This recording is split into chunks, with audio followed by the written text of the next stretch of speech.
ವಿಡಿಯೋದಲ್ಲಿ egg roll ಹೇಗೆ ಮಾಡೋದು ಅಂತ ನೋಡೋಣ ಬನ್ನಿ. ಮೊದಲು ನಾನು ಮೊಟ್ಟೆನ ತೆಗೆದುಕೊಂಡು ಕುಕ್ಕರಲ್ಲಿ 2 ವಿಷಲಿಗೆ ಇಡ್ತೀನಿ. ನಂತರ ಚಪಾತಿನ ಮಾಡ್ಕೊಂಡಿದ್ದೀನಿ.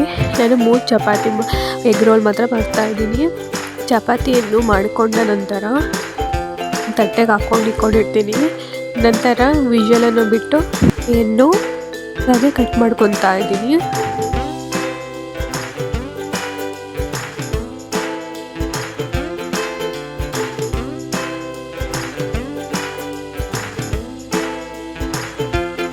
ಒಂದು ಕಡಾಯಿನಲ್ಲಿ ಎಣ್ಣೆಯನ್ನು ಹಾಕಿ ಅದಕ್ಕೆ ಮಾಡಿದಂತಹ ಈರುಳ್ಳಿಯನ್ನು ಹಾಕ್ತಾ ಇದ್ದೀನಿ. ಈರುಳ್ಳಿ ರೆಡ್ಗಾದ ನಂತರ ಸಾಕಷ್ಟು ಉಪ್ಪು, ಅಚ್ಚ ಖಾರದ ಪುಡಿ, ಗರಂ ಮಸಾಲ, ಧನಿಯಾ ಪೌಡರ್ ಮಿಕ್ಸ್ ಮಾಡ್ಕೊತಾ ಇದ್ದೀನಿ.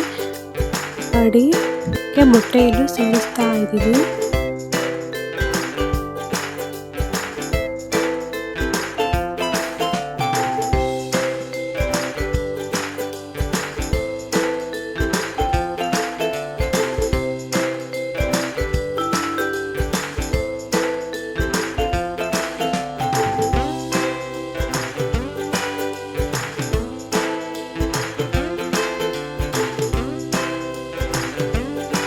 ಒಂದು ಬಟ್ಟೆಯಲ್ಲಿ ಉಪ್ಪು, ಪುಡಿ, ಗರಂ ಮಸಾಲ ಹಾಕಿ ಮಿಕ್ಸ್ ಮಾಡಿ ಅದಕ್ಕೆ ಒಂದು ಮೊಟ್ಟೆಯನ್ನು ಒಡೆದ್ಬಿಟ್ಟು ಹಾಕ್ಕೊತಿದ್ದೀನಿ.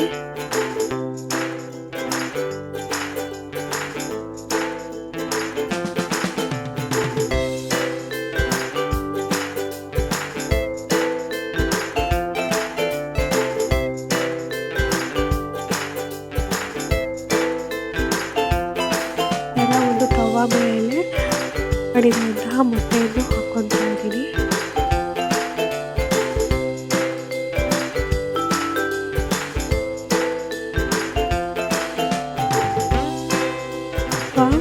ಮೇಲೆ ಚಪಾತಿಯನ್ನು ಮಾಡ್ಕೊಂಡಿದ್ದಲ್ಲ ಪ್ರೆಸ್ ಮಾಡ್ತಾ ಇದ್ದೀನಿ.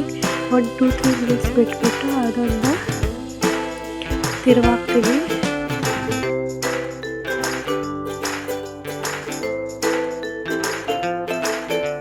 ನೋಡಿ ಈ ಥರ ಮಾಡ್ಕೊತಾ ಇದ್ದೀನಿ. ನಂತರ ಒಂದು ಪ್ಲೇಟಿಗೆ ತೆಗೆದುಕೊತೀನಿ ಅದನ್ನು.